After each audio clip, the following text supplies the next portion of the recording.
ever did, it's your choice.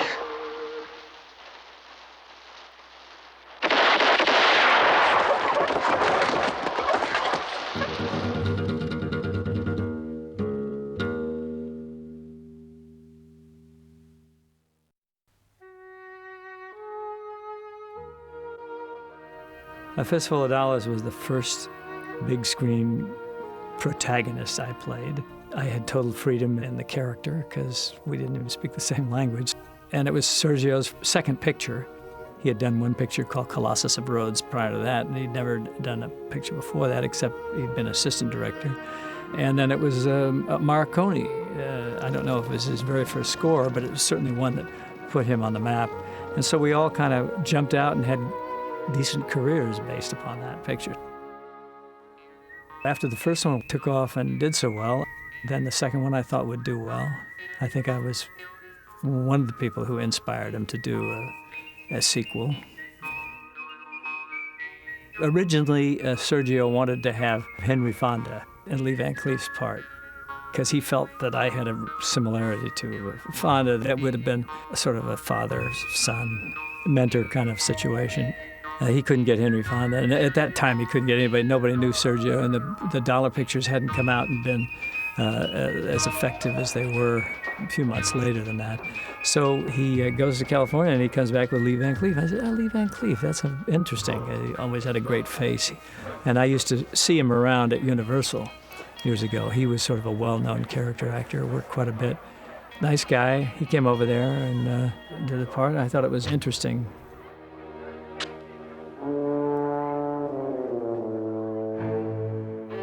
Sergio, one good thing he was great with faces.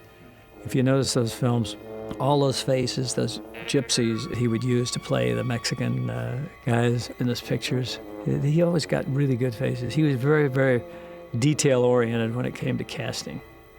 He didn't just say, get me 4 or 5 people to be in the background here. Every one of them had to have a different look. I want the room right above. I'm sorry, it's occupied. It's too bad. The hotel's filled to capacity. It's free now.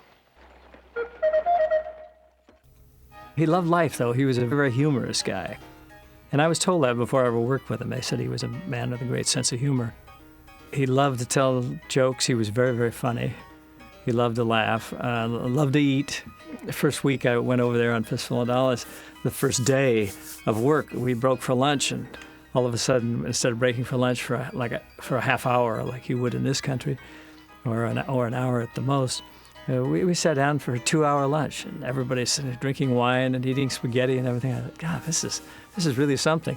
The only problem was, after you get back from lunch, that next couple hours of work is just in slow motion. It's almost in slow motion, everything. And it's very, very hard to get back up to speed. So you sort of write off those 2 hours, and then you get into later on in the day, you sort of get back cooking again. I learned a lot just watching other people work.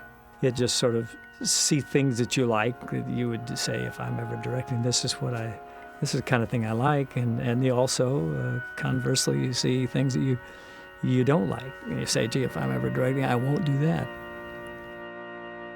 Sergio was very, very conscious of art. I know he did like painting. He'd see a certain painting and he said, that's the lighting, and like for this sequence and that sequence. Sometimes he'd show me a picture and say, this is the kind of thing I'd like to duplicate here.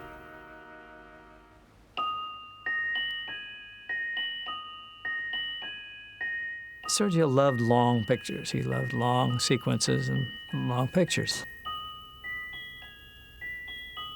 But if you're just telling a long picture to produce more production value, I think you can shorten some of that down. If you have a really depthy story and you need to have that time, then that's fine. And that's where he and I would differ, I suppose. He was a guy who was trying to become much more of a big production type director. He wanted to be David Lean.